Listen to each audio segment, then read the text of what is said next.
la terre la plus extrême du monde. La surface couverte de glace s'étend à perte de vue. Le vent siffle à travers une dense brume. La lumière faible et rare se perd dans un froid à couper le souffle, une lutte constante et résiliente entre la vie et la mort.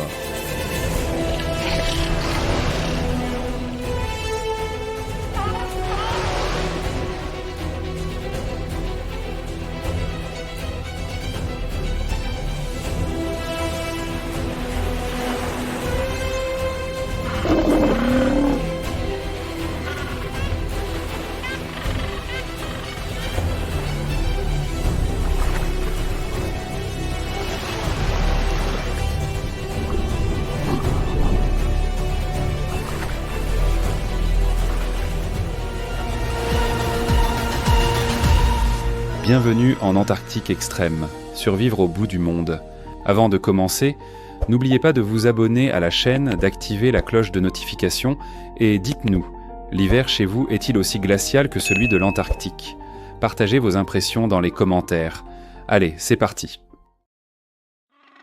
L'Antarctique est une région unique, différente de tout autre endroit sur Terre. Ce continent est couvert de glace depuis environ 30 millions d'années. Il n'est donc pas surprenant que cette vaste zone de plus de 14 millions de kilomètres carrés soit l'endroit le plus froid de la planète. La température la plus basse enregistrée y était de moins 89,2 degrés Celsius en 1983 à la station Vostok de l'Union soviétique. Les vents en Antarctique sont plus forts que partout ailleurs, atteignant des vitesses de jusqu'à 322 km/h, balayant d'épaisses couches de glace, d'imposantes montagnes de glace et d'énormes icebergs. Près de 70% de l'eau douce de la planète est stockée sous forme de glace ici. Si toute cette glace fondait, le niveau de la mer augmenterait d'environ 4,88 mètres. Ce qui vous surprendra sûrement, c'est que l'Antarctique compte environ 80 stations de recherche maintenues par 30 pays à travers le continent. Il n'y a pas de ville, seulement des installations scientifiques. Ce lieu est un centre clé pour la recherche scientifique et est strictement protégé en vertu du traité sur l'Antarctique, signé en 1959 après plus d'un an de négociations. Le traité établit que l'Antarctique est un territoire exclusivement dédié aux activités de recherche pacifique et a été signé jusqu'à présent par 48 pays. Pendant les longs mois d'hiver, le continent antarctique est plongé dans une obscurité presque totale et les températures peuvent chuter à des niveaux extrêmement froids. Vous êtes-vous déjà demandé pourquoi ce continent s'obscurcit en hiver ? La réponse est simple. En raison de l'inclinaison de l'axe terrestre, le soleil n'apparaît pas en Antarctique de l'équinoxe de printemps à l'équinoxe d'automne. Malgré le froid extrême, la vie persiste en Antarctique. L'Antarctique abrite des créatures dotées de capacités d'adaptation extraordinaires. Les pingouins sont considérés comme un symbole de ce continent. 8 espèces de pingouins vivent en Antarctique, mais aucune n'est désignée comme l'animal national. Au lieu de cela, toute la famille des pingouins symbolise cette dure région, une communauté de résilience. Ces oiseaux incroyables réalisent des prouesses étonnantes chaque jour pour survivre dans la toundra gelée qu'ils appellent leur foyer. En se dirigeant vers le nord de l'Antarctique, on peut voir d'énormes icebergs briller sous la faible lumière de l'été. À cette époque, la côte nord devient un peu plus chaude. La glace épaisse commence à se briser, formant de grandes fissures qui ouvrent des chemins vers des eaux profondes et des nutriments. C'est à ce moment que la vie fleurit au milieu de l'interminable hiver glacé, un murmure de renouveau. Les espèces marines ont la possibilité d'accéder à des sources de nourriture plus riches et c'est aussi le moment où commence la grande traversée du manchot empereur.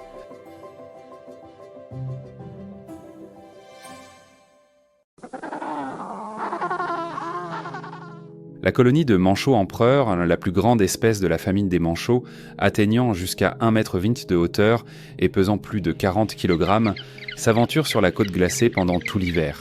Les mâles, avec des ailes incapables de voler mais aussi fortes que des bras protecteurs, s'adaptent parfaitement à cet environnement impitoyable. Comme d'autres espèces de manchots, le manchot empereur a un corps mince qui minimise la résistance à la nage. Son plumage imperméable a des couleurs clairement définies. La tête et le dos sont noirs, le ventre est blanc, la poitrine est d'un jaune doux et les taches auriculaires sont d'un jaune éclatant. Ses ailes sont rigides et plates comme des nageoires, toujours repliées pour éviter la perte de chaleur. S'ils ouvrent leurs ailes, la surface exposée à l'air augmente de 16%, une adaptation thermique parfaite. Son apparence est une adaptation parfaite au froid extrême. De là, les manchots empereurs entreprennent un voyage de jusqu'à 75 miles, traversant de vastes champs de glace pas à pas au milieu du froid pénétrant pour atteindre le lieu de reproduction. C'est ici qu'ils s'arrêtent pour accomplir une mission sacrée. Protéger la vie dans chaque œuf fragile, une mission que seule la patience et l'amour profond peuvent réaliser, une méditation sur la persévérance. Grâce à leur épais plumage et à une couche protectrice de graisse, le manchot empereur peut résister au froid intense de l'hiver antarctique, où les températures peuvent descendre jusqu'à moins 60 degrés Celsius. Le plus extraordinaire, c'est que pendant les 2 mois d'incubation, les mâles ne mangent rien, mais gardent l'œuf au chaud en le tenant sur leurs pattes et en le couvrant d'une couche spéciale de peau abdominale. Ils forment un cercle et se relaient pour protéger les œufs, les gardant en sécurité et au chaud au milieu du froid extrême. Les mâles restent immobiles et patients, supportant les vents glacials et la brume épaisse. L'unité et la ténacité de la vie continuent de brûler avec force. Même dans cette partie la plus reculée et la plus froide du monde, un témoignage de la résilience.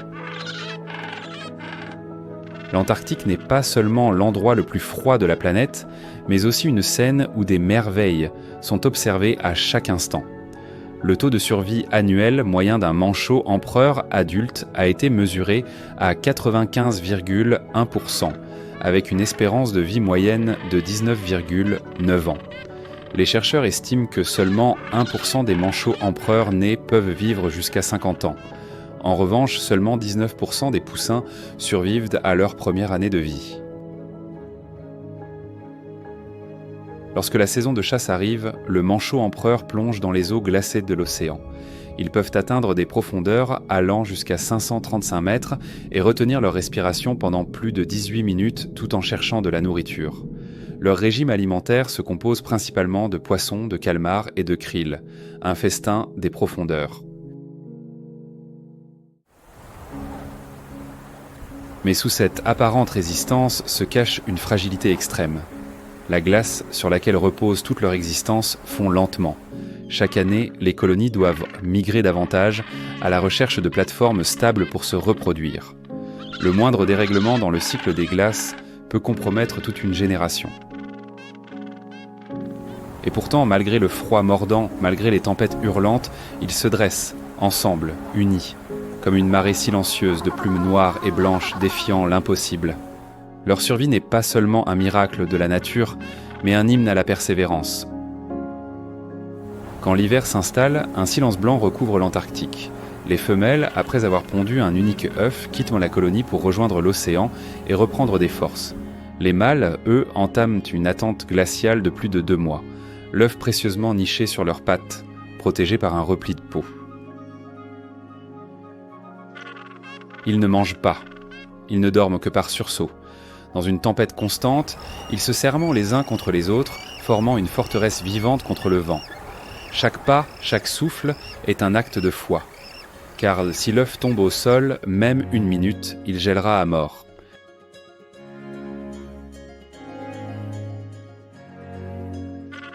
Et puis un jour, un cri. Faible, fragile. Mais il fend l'hiver comme une lumière dans l'obscurité. Le poussin vient de naître. Le père, Marimpion, affamé, régurgite une goutte de lait gastrique. Sa seule offrande après 2 mois de jeûne. Un miracle de tendresse au cœur du néant blanc.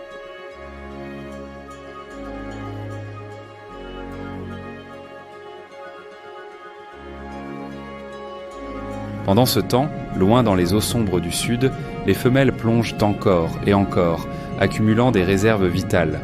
Elles nagent sur des centaines de kilomètres, dans un balai de solitude, poussées par un instinct irréversible. Revenir. Le temps presse. car chaque jour passé en mer est un jour de plus où le poussin affamé attente. La mer suit des repères invisibles, guidés par les vents, les courants, les souvenirs inscrits dans sa chair. Chaque vague est une épreuve, chaque avancée une promesse. Et enfin, au loin, le murmure de la colonie. Elle reconnaît les chants. Le cœur s'emballe. Sur la banquise, parmi des milliers de cris, elle cherche et retrouve le père, le petit, le nid fragile dans le souffle glacé. Et là, une nouvelle danse commence, celle de l'amour et de la survie partagée.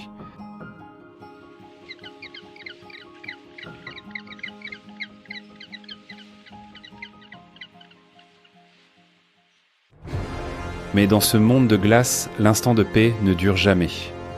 Au-dessus des falaises gelées, des ombres tournent lentement. Les pétrels géants, aux ailes vastes comme des voiles, attendent. Ils guettent le moindre signe de faiblesse. Un pas maladroit, un poussin isolé, et ils fondent. Dans l'urgence, le chaos éclate. Les cris fusent, les pairs élargissent quand le cercle de protection, mais parfois trop tard. La morsure du ciel ne laisse que quelques plumes. C'est une leçon brutale que la banquise enseigne. Ici, chaque seconde compte. Chaque négligence coûte une vie. Mais malgré les pertes, la colonie reste debout. Chaque parent devient gardien, chaque pas devient muraille. Car dans cet enfer blanc, la seule chance de vaincre, c'est ensemble.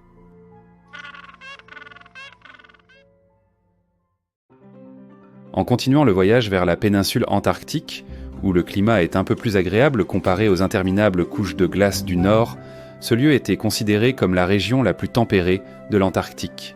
Pendant l'été, la fonte des glaces est plus importante, formant de petites baies et des zones d'eau ouvertes près de la côte. Avec moins de glace flottante et des températures légèrement plus chaudes, cette zone devient un refuge idéal pour de nombreuses espèces de faune sauvage. L'île de la Géorgie du Sud est perçue comme le paradis de l'Antarctique. Ici, les pingouins et les phoques peuvent en se nourrir, se déplacer et vivre en toute tranquillité dans l'environnement serein et unique du continent antarctique, une oasis de vie.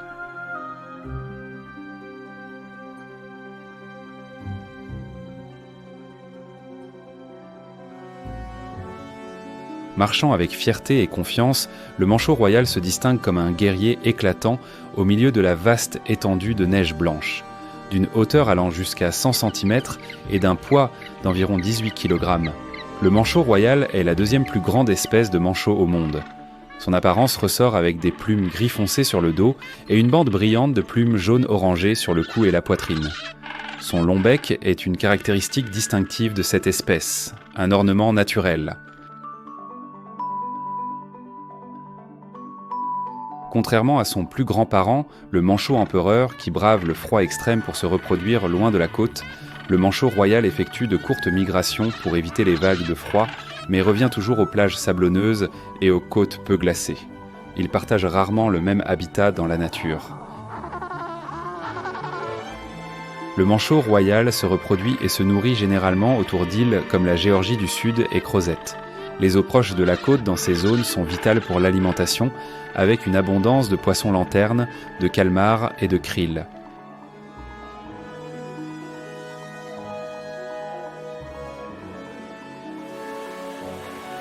Le manchot royal plonge généralement à des profondeurs de plus de 100 mètres et même jusqu'à 300 mètres, restant sous l'eau environ 5 minutes pendant chaque chasse. Non seulement ils plongent potés profondément, mais ils se déplacent aussi avec agilité dans l'eau à une vitesse d'entre 6 et 10 km/h. Parfois, ils utilisent la technique de la nage en marsouin pour maintenir la vitesse et économiser l'énergie. Vous trouverez sûrement curieux de voir leur image comique mais résiliente sur terre ferme. Ils marchent souvent en titubant ou glissent sur la glace en utilisant leur ventre pour conserver l'énergie. Contrairement à la plupart des espèces de manchots, le manchot royal a un cycle reproductif qui dure entre 14 et 16 mois, et chaque couple ne réussit à élever qu'un seul petit sur une période de 2 ans. Lorsque l'œuf est épondu, les parents du manchot royal se relaient pour l'incuber dans une poche sur leurs pattes, le protégeant du froid extrême de la glace. Pendant le rude hiver, les poussins se regroupent en crèche.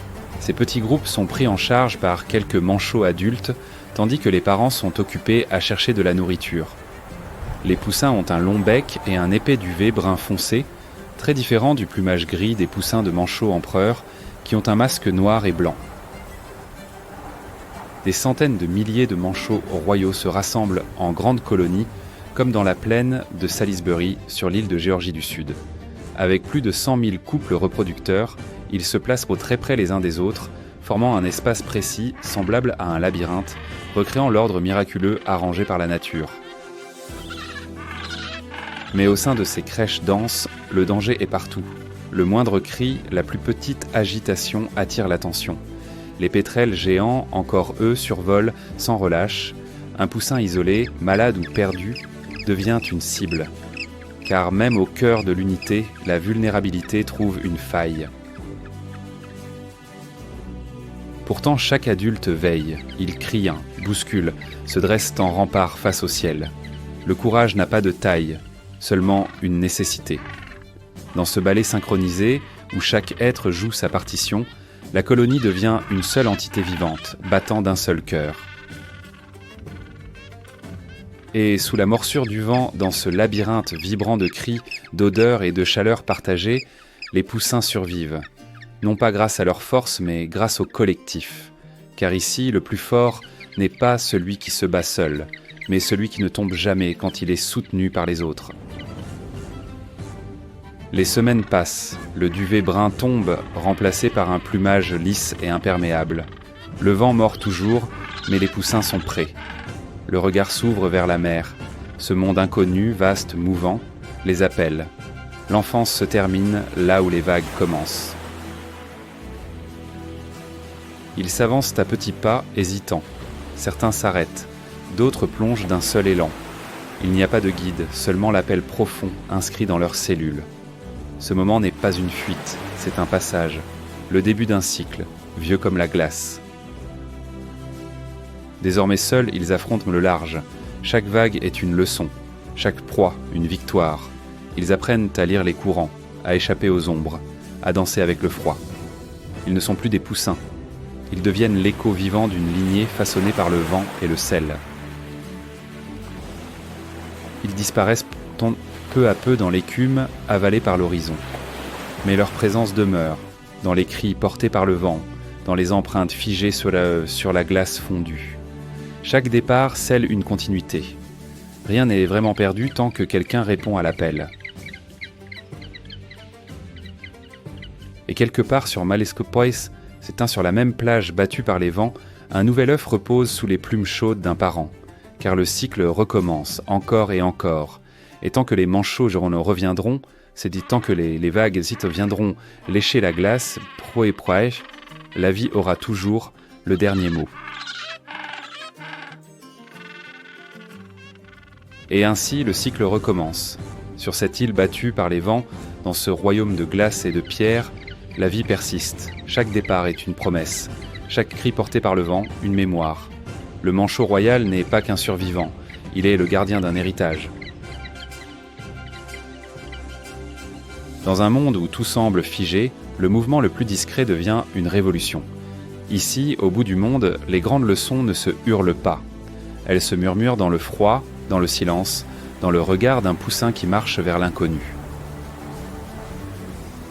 Au milieu d'un endroit où il ne semble y avoir que du froid et de la désolation, le manchot royal se présente comme un don de la vie, apportant beauté et vitalité pour embellir ce monde glacé, un témoignage de la résilience.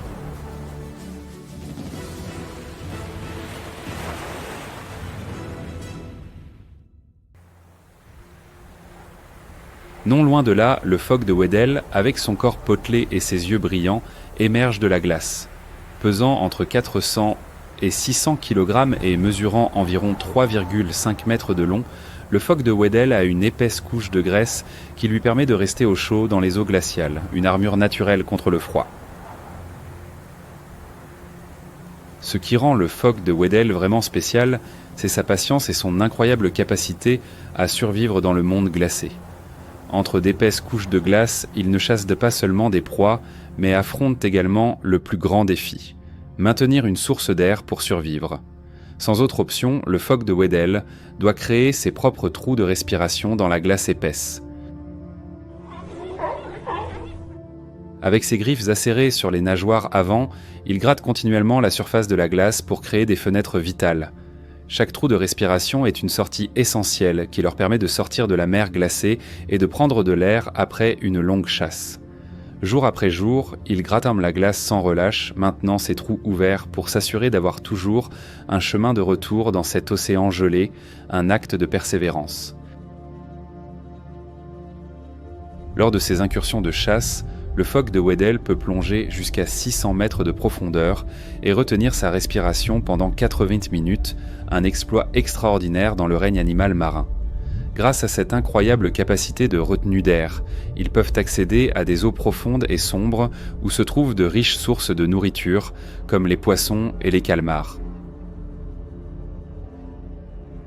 Pendant le rude hiver, lorsque la surface de la mer est recouverte de glace et que la nourriture est plus difficile d'accès, cette capacité devient la clé de la survie. Le phoque de Weddell n'est pas seulement un chasseur expert, mais aussi un plongeur exceptionnel dans les profondeurs froides de l'océan. Lorsque la saison de reproduction arrive, la femelle phoque de Weddell cherche un endroit sûr près des trous de respiration pour mettre bas. Cela se produit généralement entre les mois de septembre et novembre. Les nouveau-nés ont un pelage doux et blanc qui les aide à rester au chaud pendant les premiers jours de leur vie.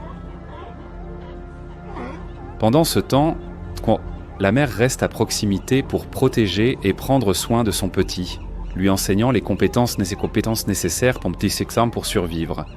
Bien que les tempêtes de neige balayent le ciel et que les températures chutent en dessous de moins 40 degrés Celsius, le phoque de Weddell affronte tout avec une résistance impressionnante.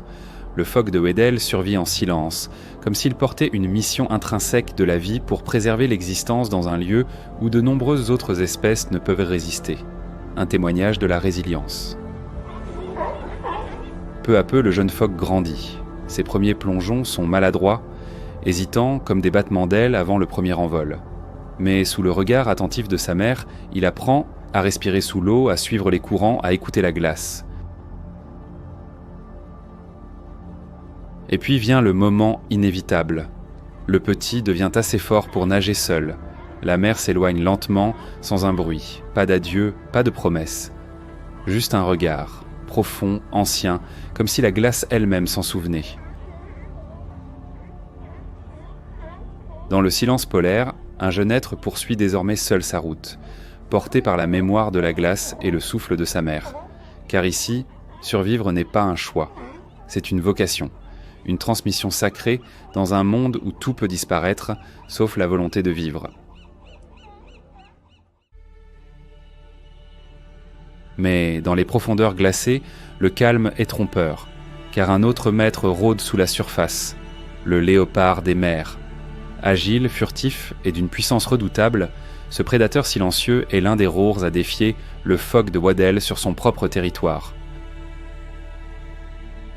Il attend près des trous de respiration, caché sous la glace comme une ombre mouvante. Quand un jeune phoque s'approche, encore maladroit, il frappe, rapide, précis, sans bruit. Une attaque qui ne laisse aucune seconde de réaction. Dans ces moments, la banquise révèle sa loi la plus cruelle. L'innocence n'est pas une garantie, et la survie ne pardonne aucune erreur. Pour chaque cri étouffé sous la glace, un silence s'installe, comme si l'océan avalait la mémoire.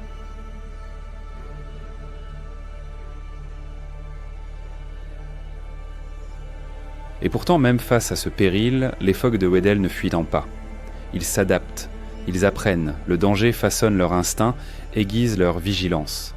Car ici, dans le royaume du froid, l'évolution n'est pas une option, c'est une urgence permanente.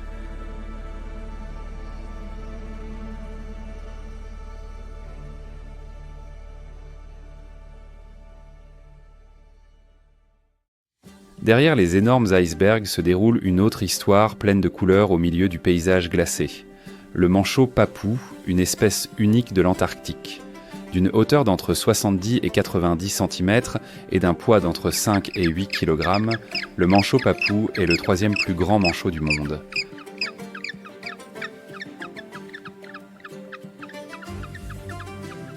Ses yeux ont un contour blanc qui ressemble à des écouteurs et son bec orange-rouge est très voyant.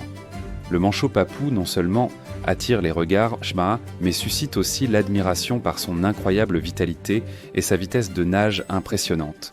C'est le manchot le plus rapide du monde, atteignant des vitesses de jusqu'à 36 km/h.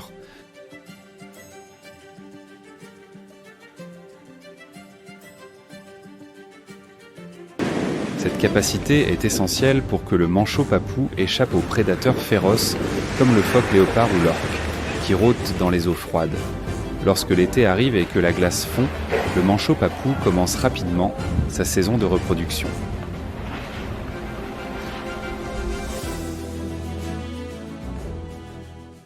Contrairement à de nombreuses autres espèces de manchots qui doivent migrer loin, le manchot papou reste fidèle aux côtes peu glacées, comme les îles Malouines et l'île Kerguelen.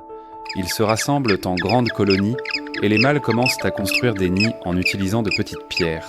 Cette tâche ne nécessite pas seulement de la patience, mais est aussi une sorte de demande en mariage que le mâle offre à sa partenaire.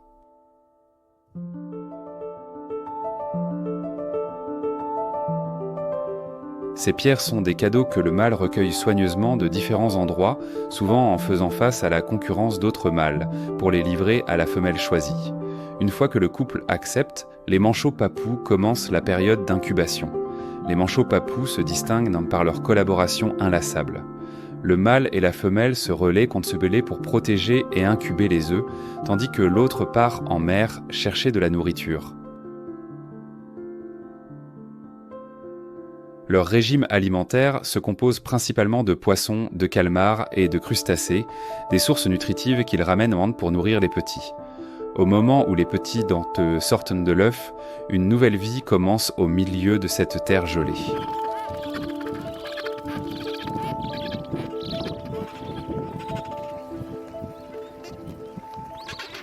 Les petits manchots papous, fragiles et incapables de nager, sont soigneusement pris en charge et protégés par leurs parents.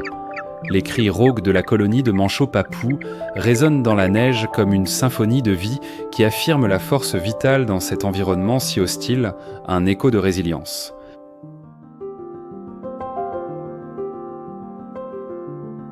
Quand les poussins gentoo atteignent quelques semaines, un appel ancien venu du sel et du vent les attire vers le rivage, là où la glace cède la place à la mer mouvante.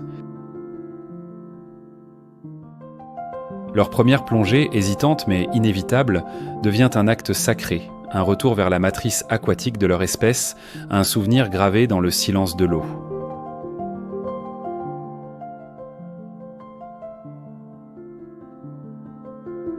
Les adultes les observent sans un bruit, confiants en la sagesse des cycles, en cette force invisible qui relie le souffle de l'iceberg au battement d'une aile naissante.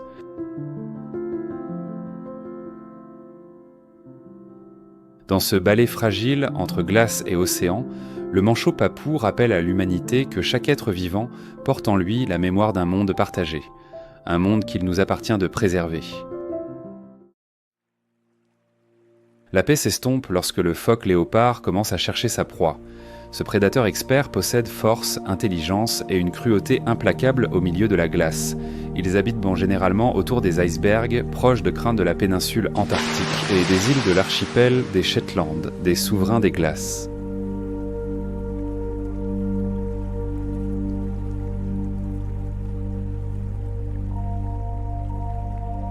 Dans le silence glacé du continent austral, le moindre frémissement devient présage. Les icebergs dérivent lentement comme des cathédrales mouvantes et l'eau noire cache bien plus que le froid. Elle abrite un instinct primitif, une conscience polaire aux crocs acérés. Le phoque léopard peut atteindre une longueur de jusqu'à 3,5 mètres et peser environ 600 kg. Avec un corps agile mais plein de muscles, il se déplace avec rapidité et grande habileté dans l'eau. Avec une vitesse de nage allant jusqu'à 37 km/h, ce phoque est un chasseur froid et patient. Lorsqu'un manchot adélie ou à jugulaire s'écarte et tombe à l'eau, le phoque léopard apparaît soudainement d'en bas, surgissant comme un spectre de l'océan profond, prêt à attaquer.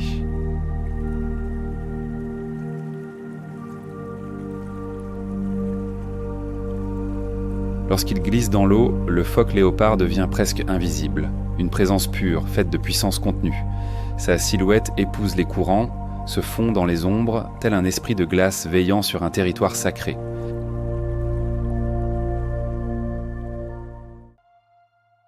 Son approche est souvent lente, calculée, presque méditative. Il n'attaque jamais sans lire d'abord les signes du courant, sans écouter le silence. Tout est mesure, tout est attente, jusqu'au moment parfait.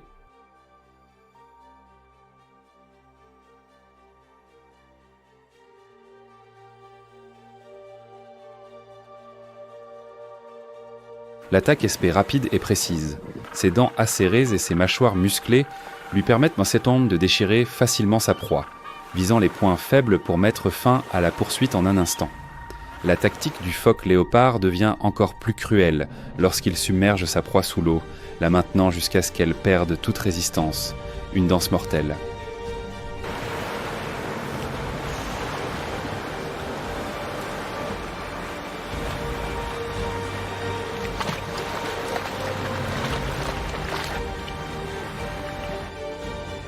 En plus des pingouins, le phoque léopard chasse également de jeunes phoques et d'autres espèces qui habitent près de la glace. Cependant, le destin de ces prédateurs d'élite, comme le phoque léopard, reste menacé par un chasseur suprême de l'océan. Continuez à lire pour découvrir qui est le prédateur le plus féroce de l'Antarctique.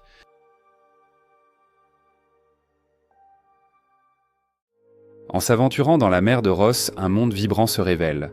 Les courants océaniques entraînent d'abondants nutriments depuis les profondeurs, nourrissant des millions de créatures.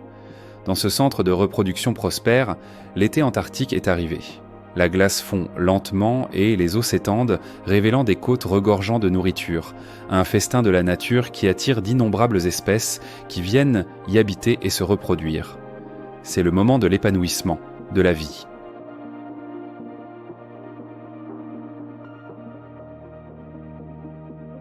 Des bandes de pingouins, de phoques et de lions de mer se rassemblent avec enthousiasme. Chaque espèce apporte sa propre identité et son comportement, mais toutes partagent un espace commun rempli d'énergie et de vitalité, une symphonie de la coexistence.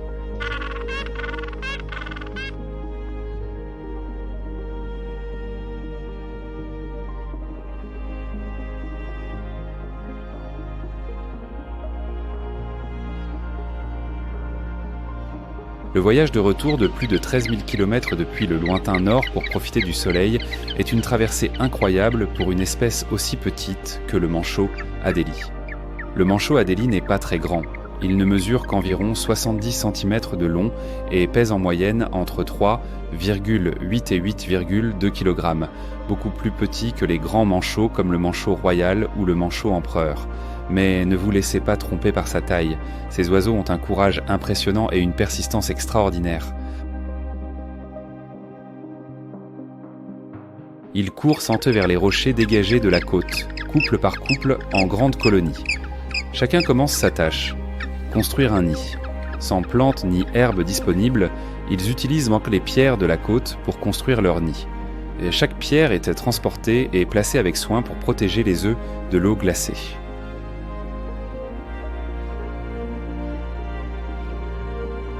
Les colonies Schwarzwellisandt-Jodi forment tant de grands regroupements de nids où les oiseaux vivant très près les uns des autres pour se tenir chaud et affronter le froid extrême. Le manchot Adélie est également connu pour ses excursions de chasse loin de la côte à la recherche de nourriture. Ils peuvent effectuer des sauts impressionnants de jusqu'à 3 mètres sur des rochers hauts et des icebergs, se lançant ensuite dans la mer.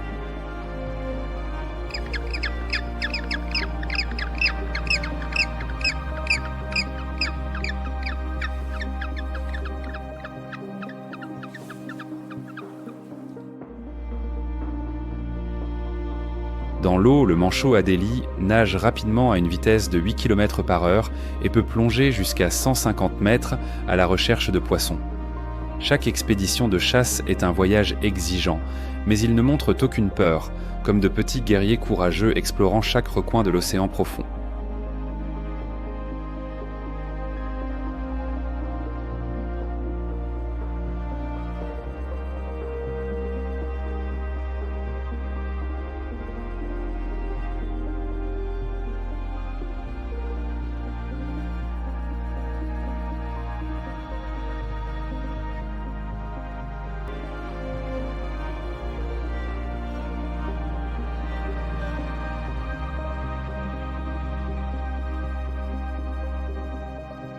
Le plus grand problème du manchot.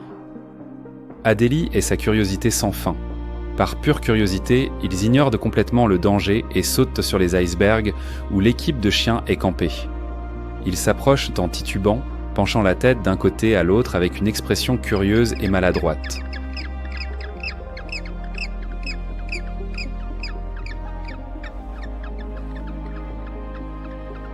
Les chiens hurlent et essaient de se lancer en avant à travers leurs laisses, mais les oiseaux ne montrent aucune peur. Ils pensent que c'est un salut et font quelques pas de plus. Les chiens aboient frénétiquement, mais les manchots, Adélie s'arrête injuste, hérissant les plumes de leur cou et crie d'indignation. Puis, un pas de plus, un saut inattendu. Il y a un cri, un gazouillis, une tache rouge sur la neige blanche, et l'incident se termine là, une danse de la naïveté. Sur le continent gelé, aucun être vivant ne peut égaler la taille de l'éléphant de mer australe. Avec ses grands yeux ronds, son nez gonflé qui ressemble à une trompe d'éléphant et son corps imposant, ce sont des créatures à la fois majestueuses et terrifiantes.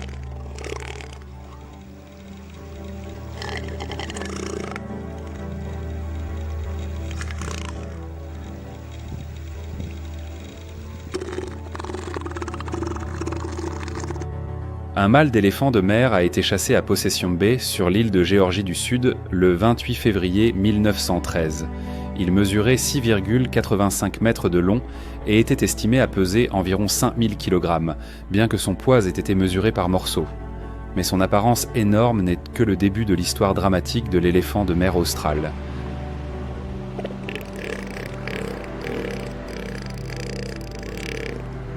La saison de reproduction est le moment le plus crucial de leur vie.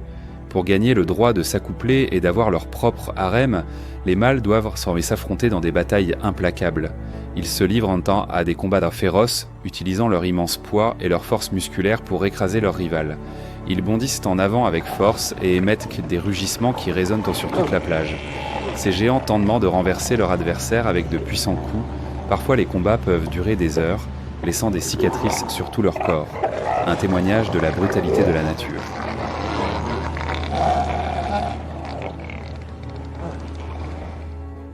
Le résultat est rarement mortel, et le mâle vaincu s'enfuit généralement.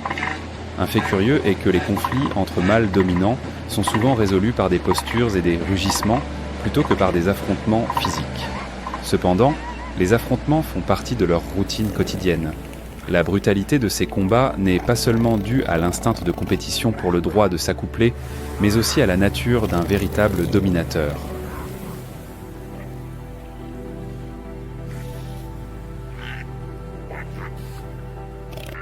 Seuls les mâles d'éléphants de mer les plus forts peuvent maintenir leur position et leur territoire, protégeant leur harem, un groupe de femelles qu'ils garderont pendant toute la saison de reproduction. Ce harem n'est pas seulement une preuve du pouvoir du vainqueur, mais aussi son héritage vivant, avec des dizaines de femelles et de petits qu'il devra défendre contre d'autres mâles.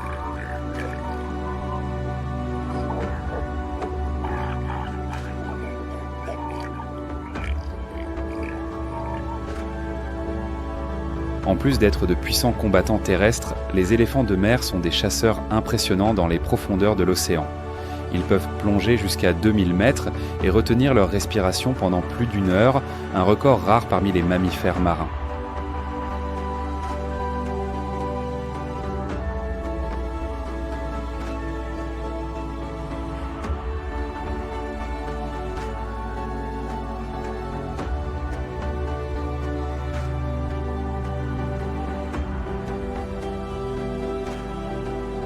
Les poumons de l'éléphant de mer ont une capacité spéciale de s'étendre et de se contracter, leur permettant de supporter l'énorme pression de l'océan profond, où une source abondante de nourriture les attend. Cette incroyable capacité d'adaptation leur permet non seulement de survivre, mais aussi de prospérer dans les environnements les plus extrêmes de l'océan, une sagesse de la profondeur.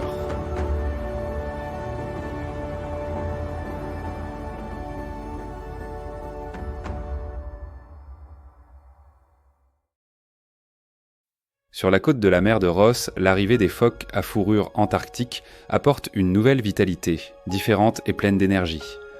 Plus petits que les éléphants de mer australe, chacun mesure environ 2 mètres et pèsent entre 90 et 209 kg.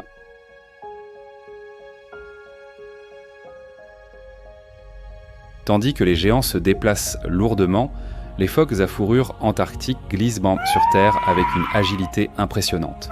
Ils se déplacent en utilisant leurs 4 membres avec une vitesse et une flexibilité surprenantes. Leurs grands yeux ronds et leur pelage brun foncé et doux les aident à rester au chaud dans les eaux froides de l'océan.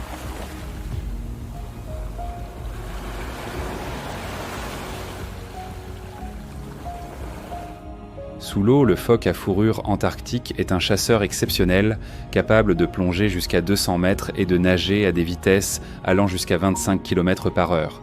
Il traverse les eaux froides à la recherche de nourriture. Pendant chaque chasse, ils passent la majeure partie de leur temps en mer, profitant de leur agilité pour capturer de petits poissons et des calmars.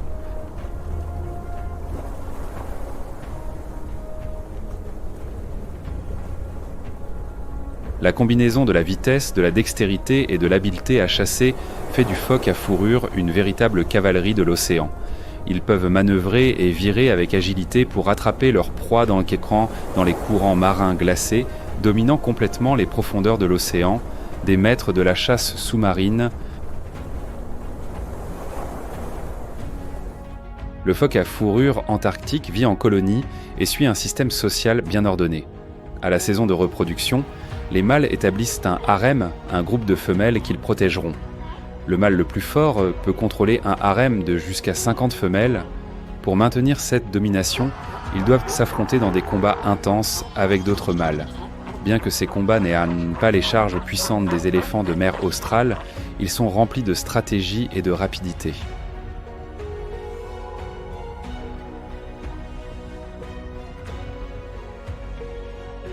En s'aventurant dans la mer de Ross, un monde vibrant se révèle. Les courants océaniques entraînent d'abondants nutriments depuis les profondeurs, nourrissant des millions de créatures. Dans ce centre de reproduction prospère, l'été antarctique est arrivé. La glace fond lentement et les eaux s'étendent, révélant des côtes regorgeant de nourriture, un festin de la nature qui attire d'innombrables espèces qui viennent y habiter et se reproduire. C'est le moment de l'épanouissement de la vie.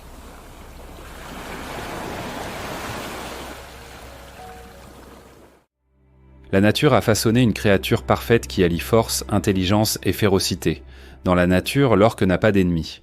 Vous savez sûrement maintenant qui est le prédateur le plus redoutable de l'Antarctique.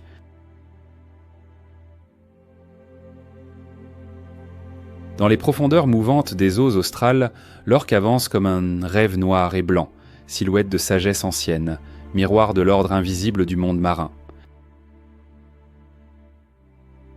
Son souffle puissant et rythmé rompt le silence comme une ponctuation sacrée, un rappel que même le prédateur ultime reste un enfant de l'océan.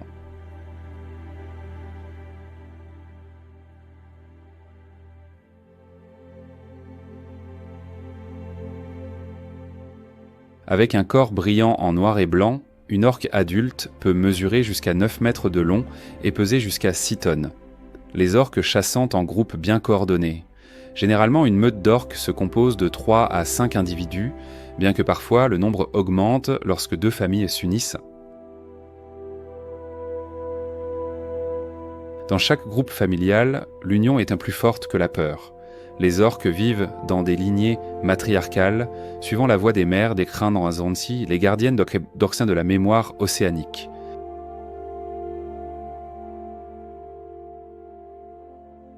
Leurs chants résonnent sous l'eau comme des poèmes codés, des récits transmis à travers les générations, des cartes sonores dessinant un monde qu'aucun œil humain ne pourrait saisir.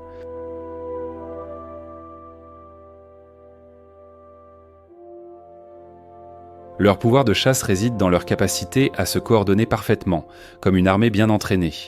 Avec une force impressionnante et un ensemble de 50 dents acérées, l'orque instille la terreur chez toute créature qui habite son territoire.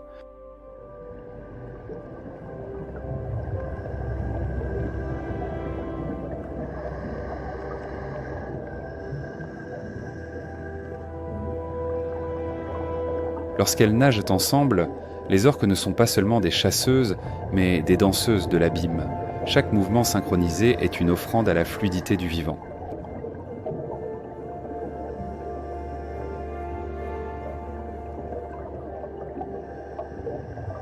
Ce n'est pas la peur qu'elles inspirent qui les définit, mais l'équilibre qu'elles incarnent, une présence qui rappelle que la puissance peut aussi être grâce et que l'intelligence est une forme de beauté.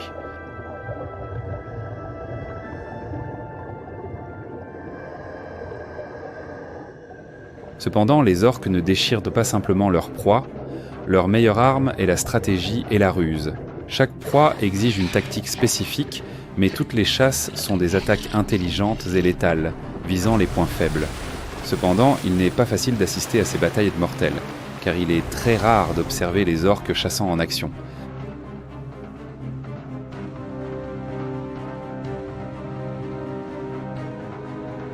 Lorsque la proie est un phoque de Weddell, toute la meute d'orques se lance sous la glace, créant des vagues artificielles. Les puissantes vagues frappent à la glace. Cette tactique de chasse est extrêmement rare et presque exclusive aux orques.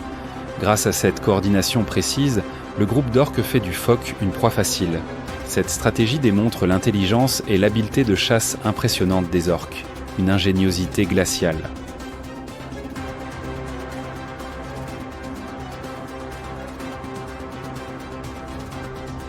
L'explorateur a filmé une meute de baleines entrant sur le territoire des orques, le groupe le plus féroce de l'océan.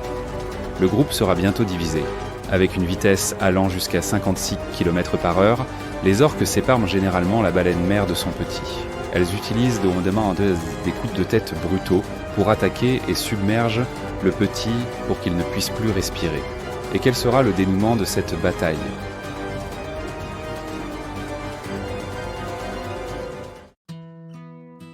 Caché dans la vallée sèche de McMurdo, le lac Don Juan est l'un des corps d'eau les plus étranges et les plus extrêmes de la planète. C'est une oasis solitaire, la plus salée au milieu du désert glacé de l'Antarctique. Cet endroit est si aride et froid que même la neige peut à peine s'y fixer. Avec une concentration de sel atteignant 40%, plus de 10 fois celle de l'océan, le lac Don Juan possède un pouvoir extraordinaire, une alchimie de l'extrême. L'eau ici ne gèle jamais, même lorsque la température descend à moins 50 degrés Celsius. Dans le froid mordant, la surface sombre du lac brille, reflétant le ciel gris comme un miroir d'une autre planète où la vie semble s'être arrêtée. L'extrême rudesse de cet environnement a fait du lac Don Juan un trésor scientifique inestimable. Ce n'est pas un lieu pour la survie de grandes créatures, c'est le foyer d'une forme de vie minuscule. Les micro-organismes extrémophiles qui peuvent supporter des niveaux élevés de sel et des températures extrêmes. En particulier, les études sur le lac Don Juan ont des implications encore plus larges, offrant de l'espoir quant à l'existence possible de vie sur d'autres planètes comme Mars, où les conditions pourraient être tout aussi rigoureuses, un murmure de l'univers.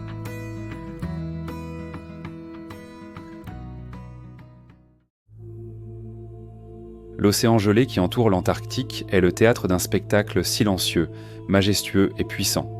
Sous les eaux profondes, là où les courants froids rencontrent les chauds, entraînant des essaims de plancton et des millions de krill, un riche écosystème sous-marin est créé pour les géants de la mer comme les baleines. C'est un paradis d'abondance alimentaire, un point de rencontre et aussi un champ de bataille pour la survie. Soudain, au loin, apparaît l'énorme silhouette de la baleine bleue, le géant silencieux de l'océan. Elle porte en elle une calme majesté, mais aussi une grande force. Ces gigantesques baleines bleues, atteignant jusqu'à 30 mètres de long et plus de 150 tonnes, sont comme des bâtiments mobiles dans la mer. Leur immense taille limite leur capacité à sauter hors de l'eau, une caractéristique distinctive d'autres espèces de baleines.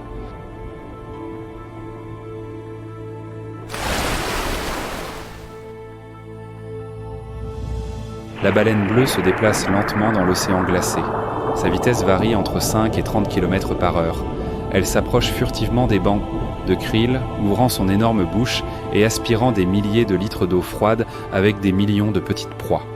Lorsqu'elle expulse l'eau, les gigantesques fanons dans sa bouche retiennent chaque krill. Chaque gorgée est une récolte abondante de l'océan, un festin de l'abondance. La baleine bleue semble glisser sur la surface de la mer froide avec une grâce incroyable.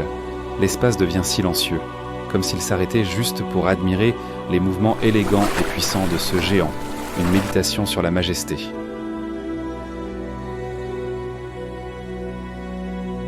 Sous cette surface glaciale, loin des regards, les chants mélodieux de la baleine bleue résonnent doucement, parcourant des centaines de kilomètres à travers les eaux profondes. Ces chants sont comme des appels ancestraux, transmettant une sagesse primitive, une mémoire gravée dans le cœur même de l'océan. Chaque année, ces géants accomplissent propos des migrations extraordinaires, traversant les océans du monde en suivant les courants invisibles et les constellations sous-marines, guidés par une connexion intrinsèque avec les cycles éternels de la nature. Ils portent en eux la mémoire de l'eau, héritée de générations infinies.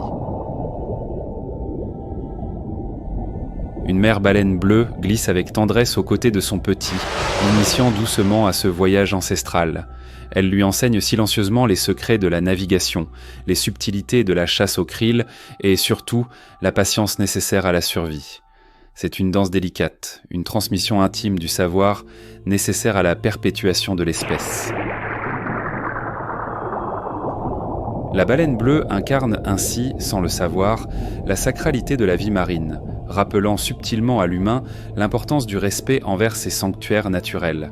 À travers son existence, elle souligne la fragilité et la grandeur de l'équilibre écologique, une harmonie délicate façonnée par l'énergie cosmique qui relie toute chose vivante.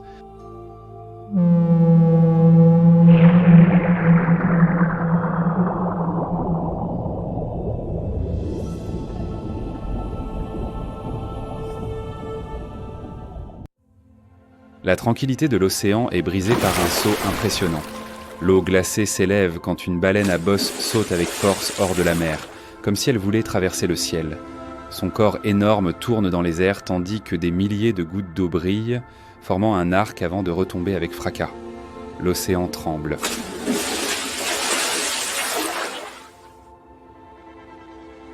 Des dizaines de baleines à bosse suivent le spectacle, se joignant à la danse avec des sauts précis et puissants. Sous le soleil faible de l'été antarctique, les sauts continus créent une scène dramatique, un chant de force et de liberté absolue résonnant entre l'océan profond et la glace, une symphonie de l'existence. Quand vient l'heure de chasser, la baleine à bosse déploie sa tactique unique, le filet de bulles. Elles nagent en groupe, se coordonnant pour créer un anneau de bulles qui encercle le banc de poissons, empêchant les proies de proie de s'échapper. L'eau s'agite, formant de l'écume blanche. Les poissons, désespérés, tentent de fuir le cercle de bulles, mais sont poussés vers le piège mortel. En un instant de tension, le groupe de baleines à bosse émerge du fond avec leurs énormes bouches ouvertes, piégeant les proies. Le son de l'eau bouillonnante et les rugissements des baleines créent une symphonie dramatique de la chasse. La chasse se termine et le groupe de baleines plonge lentement à nouveau, ramenant le silence à l'océan. Au milieu des profondeurs, un chant spécial se fait entendre, le chant de la baleine à bosse.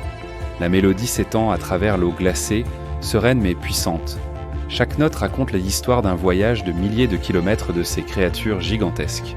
L'écho à travers l'eau est un murmure de l'océan sur la vie, la camaraderie et le fort instinct de survie que l'univers a accordé.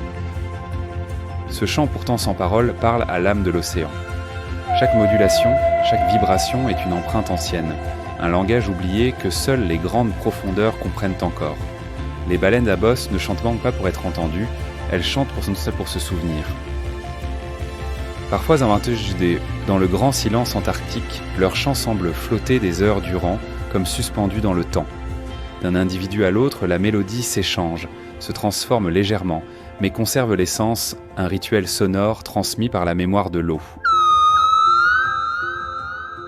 Ces chants suivent les routes migratoires comme des balises invisibles, guidant les jeunes générations sur des chemins que leurs ancêtres ont jadis parcourus.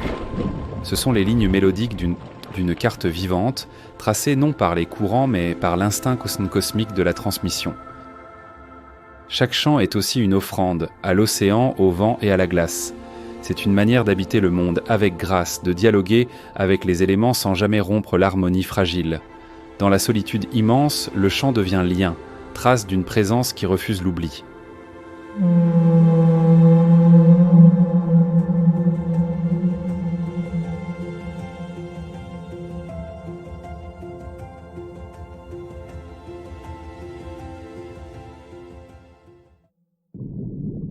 Non loin de là, au fond de l'océan, plongé dans l'obscurité glacée, une chasse silencieuse mais féroce se déroule à des profondeurs que seul le cachalot peut conquérir. Avec un corps gigantesque pouvant atteindre 20 mètres de long et pesant plus de 50 tonnes, le cachalot est l'un des chasseurs les plus redoutables de l'océan. Mais la taille n'est qu'une partie de son pouvoir. Ce qui les distingue vraiment, c'est leur puissant système de sonar, une capacité d'écholocation exceptionnelle. En plongeant à plus de 2000 mètres, la pression écrasante de l'eau détruirait la plupart des êtres vivants. Le cachalot continue d'avancer, courageux, vers l'obscurité, armé uniquement du son. Les puissants signaux sonars émis par la plus grande caisse de résonance du règne animal résonnent à travers l'océan, à la recherche de proies cachées dans l'obscurité. Dans l'obscurité infinie, le calmar géant est silencieux mais terrifiant. Ses longs tentacules s'étendent comme un filet mortel, détectant sa proie avec les échos du sonar. Le cachalot se lance avec une vitesse surprenante. Les yeux ne peuvent pas voir, mais le son réfléchit et sa vue la plus précise. Le premier contact entre ces deux créatures de colossales est une bataille d'endurance et de force. Le calmar géant étire ses tentacules dans un ultime effort pour se défendre. Avec une morsure puissante, le cachalot ne donne aucune chance de résistance à sa proie.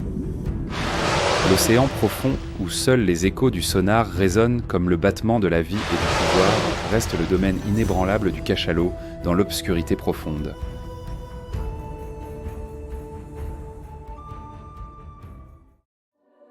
L'écosystème de l'Antarctique joue un rôle crucial dans le maintien de l'équilibre climatique mondial. Agissant comme un climatiseur géant, les icebergs de l'Antarctique réfléchissent la lumière solaire, aidant à refroidir la Terre. La faune diverse de l'Antarctique, de la baleine bleue à l'orque, en passant par le manchot empereur et le phoque de Weddell, non seulement s'adapte à l'environnement extrême, mais joue également un rôle clé dans le maintien de l'équilibre écologique. Elle régule les populations d'autres espèces dans la chaîne alimentaire, aidant à stabiliser le vaste écosystème marin, une symphonie de l'équilibre.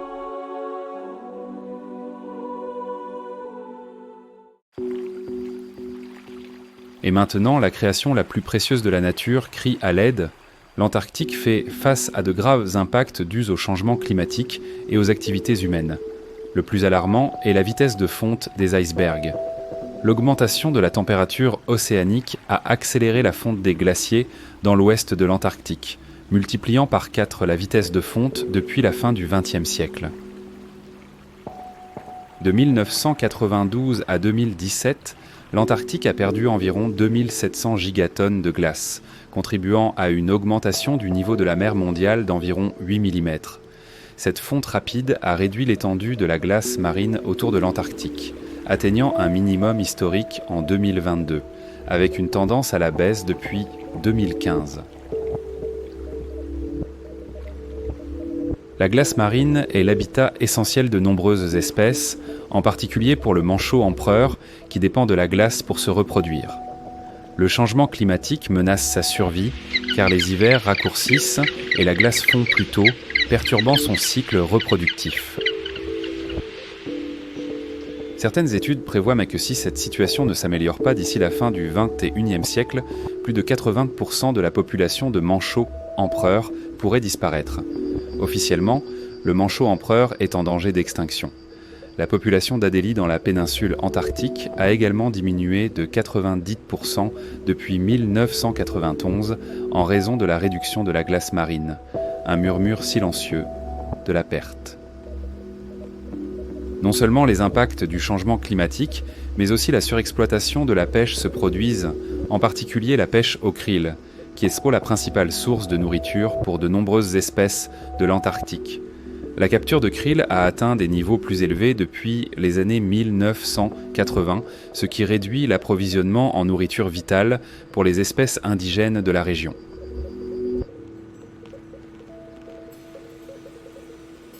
Le phoque de Weddell est confronté à une diminution significative de sa population en raison du manque d'accès aux zones de chasse traditionnelles dues à la pêche commerciale.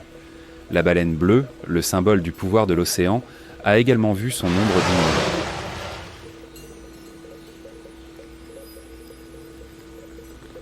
De plus, l'afflux de touristes et l'expansion des stations de recherche ont laissé une empreinte écologique croissante sur ce continent.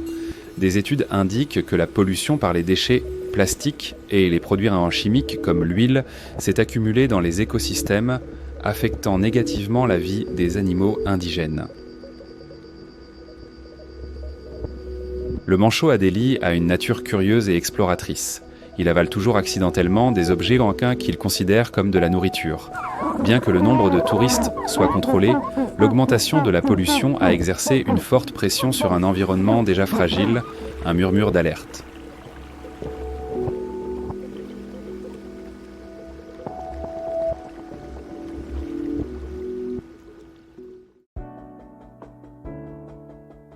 Ce monde sauvage, rempli de couleurs et de merveilles, a besoin de notre responsabilité et de notre conscience. Nous sommes chargés de prendre soin et de protéger la vie de toutes les créatures, comme nous l'enseigne le devoir de préserver la demeure commune de la vie. En 2023, 196 pays se sont engagés à protéger 30% des océans mondiaux d'ici 2030 dans le cadre de la Convention sur la diversité biologique. En Antarctique, il existe déjà 2 grandes zones marines protégées.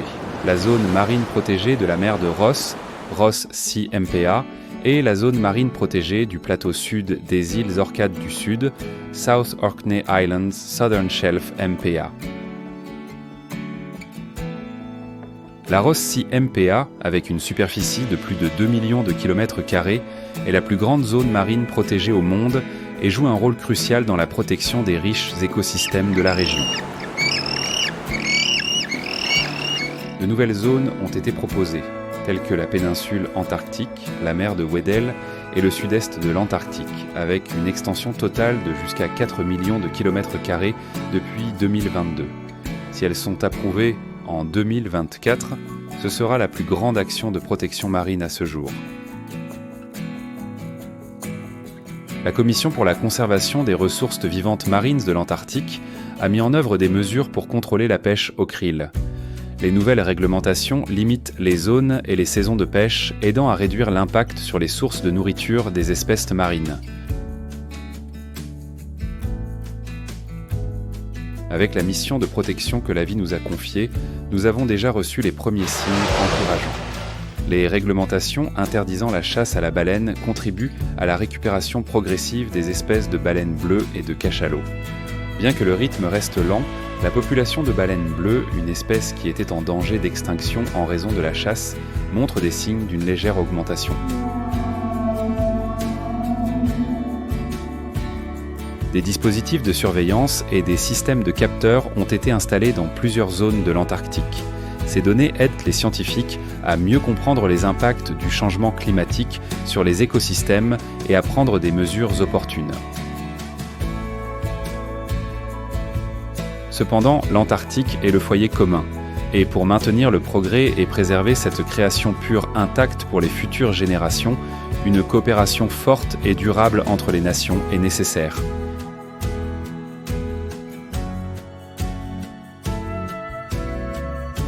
Si vous avez déjà eu l'occasion de visiter la beauté sauvage et unique de l'Antarctique, partagez votre histoire dans les commentaires. Ce sera une source d'inspiration et de motivation pour les efforts de conservation de la nature et des espèces rares, tandis que nous protégeons cette belle planète pour les futures générations. N'oubliez pas d'aimer, de vous abonner à la chaîne et d'activer la cloche de notification pour nous rejoindre dans les prochaines aventures merveilleuses.